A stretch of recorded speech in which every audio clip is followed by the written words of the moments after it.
Welcome back to our last but certainly not least college basketball season preview. Today we're doing the Big Ten. We've done the ACC, the Big East, the Big 12, and the SEC. So all of those are out right now, so you can go check those out if you'd like.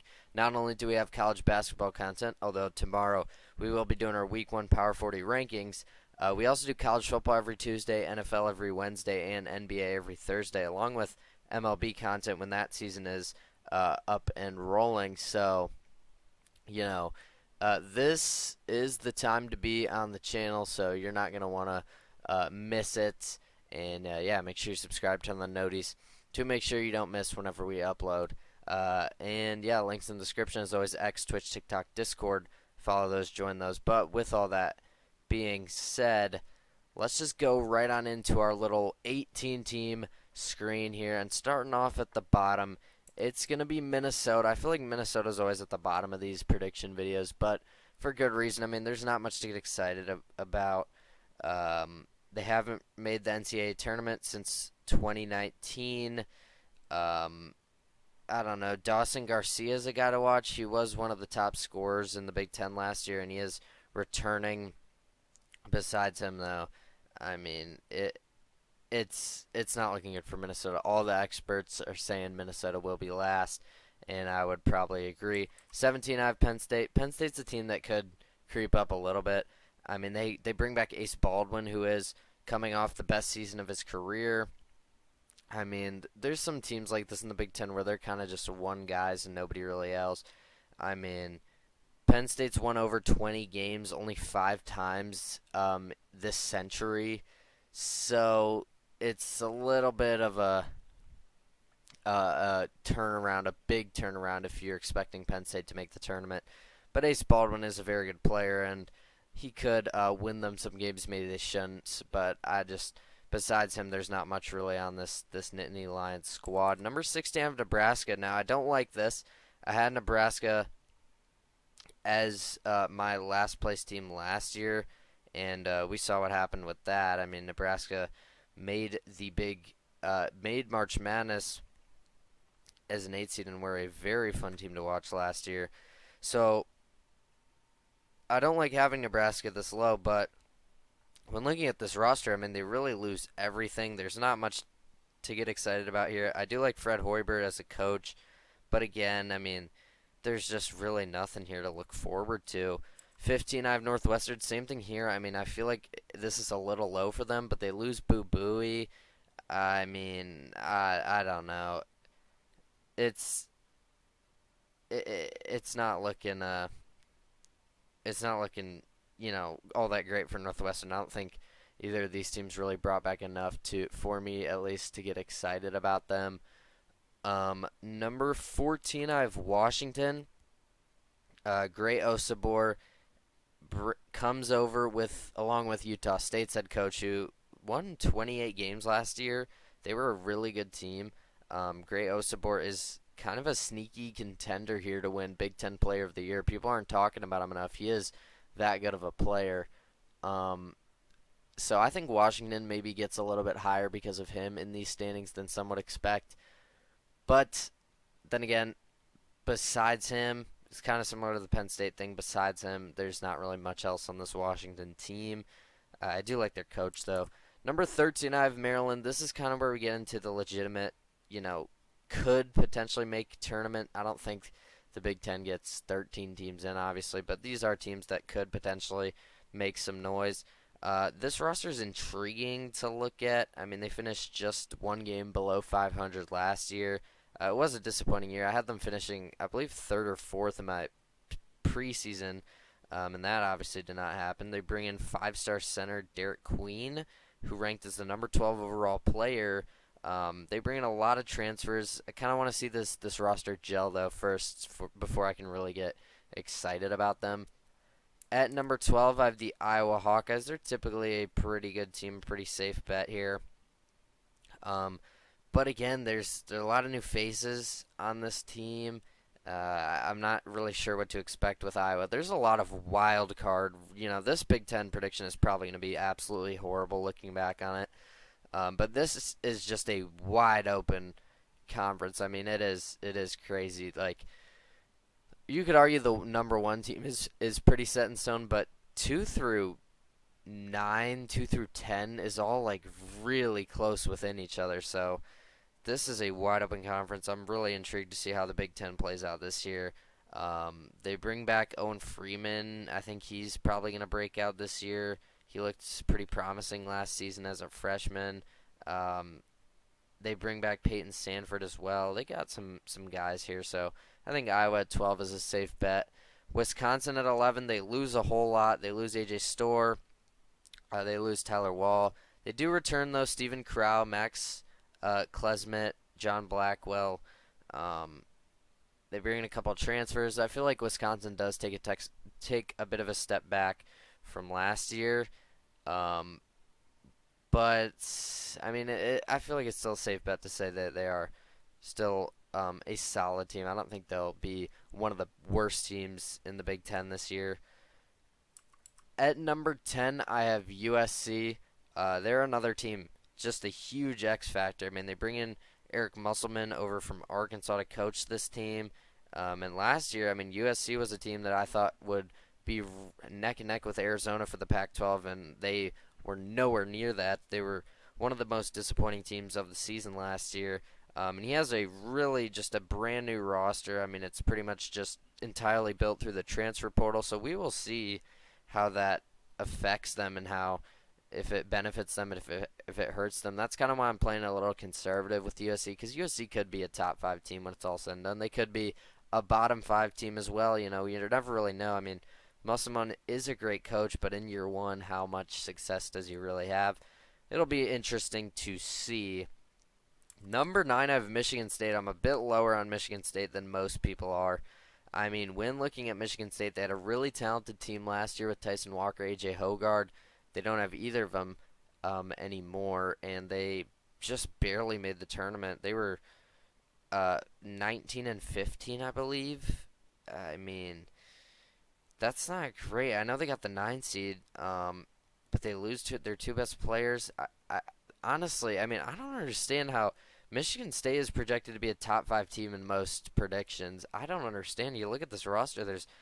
They bring in back Xavier Booker. I mean, Jay Akins, Cohen Carr, but like none of these guys are really all that um, exciting. Besides Xavier Booker, I don't know. I mean, I trust Izzo. That's kind of why I'm putting him up here. But 5, I mean, that feels a little high when you look at this roster. But again, you never know. I mean, like I said, this conference is wide open, and 2 all the way up till 10, I said, are all really closely compacted. Number 8, I have Oregon.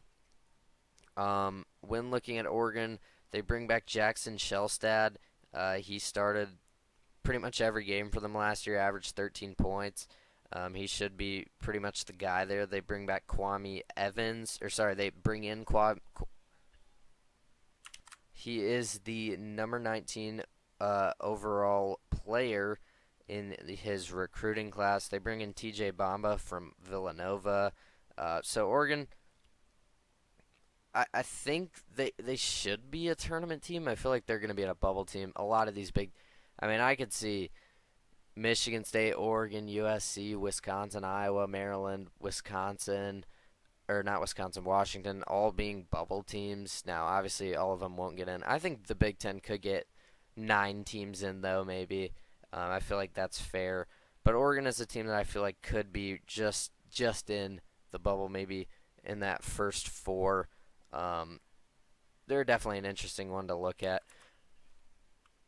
Number 7, I have Rutgers. The story here, obviously, they bring in 2 of the top 3 recruits in the class. They bring in Ace Bailey and Dylan Harper.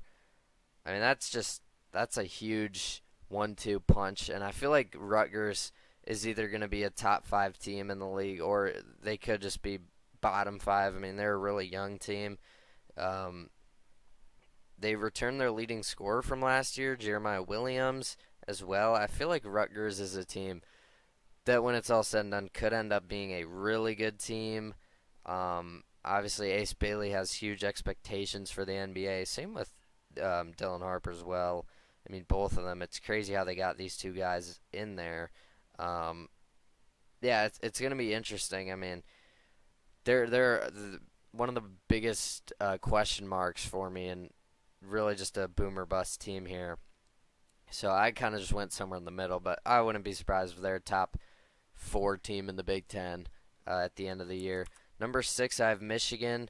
They bring in Dusty May from FAU as the new coach. They bring in a whole lot of transfers. Roddy Gale from Ohio State. They bring in Danny Wolf from Yale. He was really good. Trey Donaldson, Sam Walters, Vladislav Golden from FAU. He follows his coach. They bring in a four-star in Justin Pippen, son of Scottie Pippen. Uh, Michigan could actually have a lot of success in Dusty May's first year. Now I am holding it a little bit, I'm holding him a little bit back because it is his first year with the program, but I wouldn't be surprised if they do end up higher than this. I really like this roster and how it's built. Um, so yeah, definitely Michigan. Another, I mean, like I said, a lot of these teams could be top five teams. A lot of these teams could be bottom five teams. This conference is very, very deep and very closely compacted. Like I said, 2 through 10, there's not much separation if we're being honest. It's pretty crazy, but number 5, I have Illinois. Illinois is usually higher in most people's, but for me, I mean, they lose 4 of their 5 starters. They bring back Ty Rodgers, but he only averages 6 points from last year. They bring in Trey White from Louisville.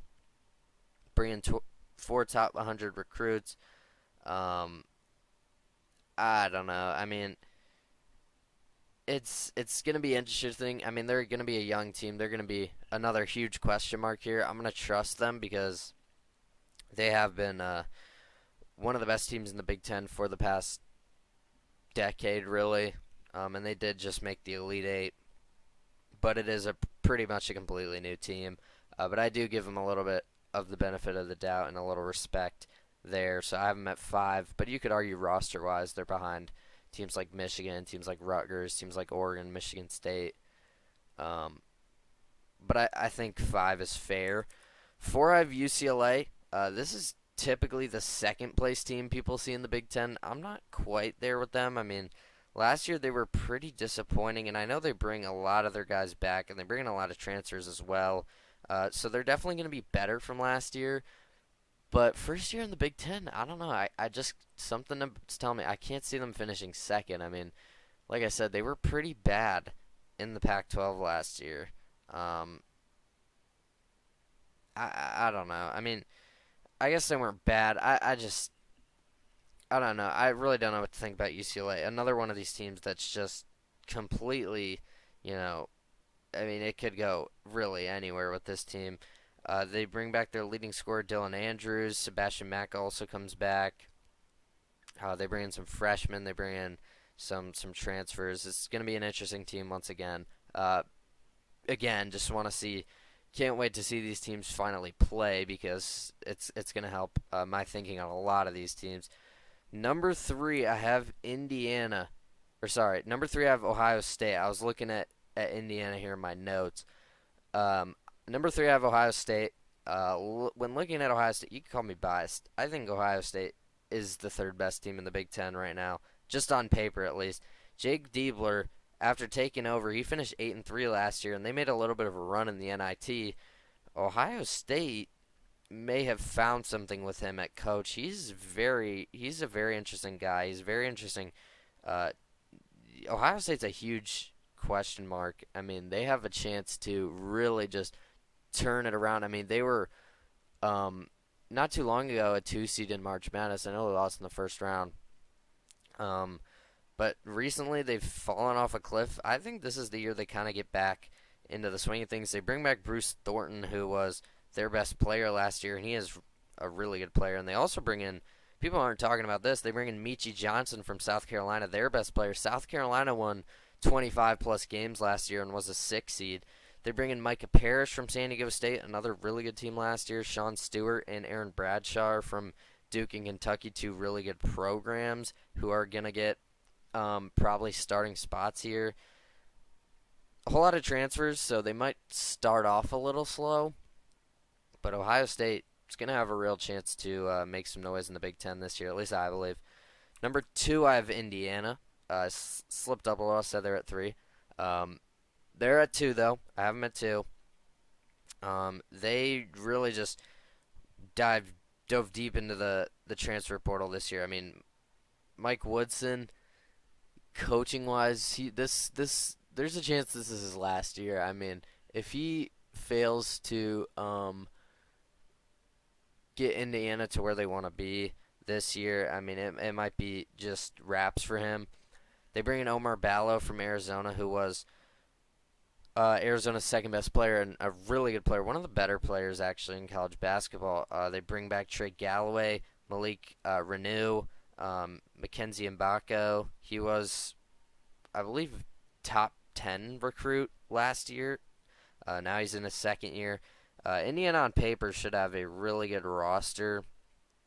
Um, I don't know though. I mean, coaching wise, they just recently haven't lived up to their expectations. So I worry about putting them at 2. But when you look at the roster, I mean, this is the second best roster in this league, at least in my opinion, pretty clearly. So I'm gonna give Indiana like the benefit of the doubt, but I do worry about Woodson there, and he might.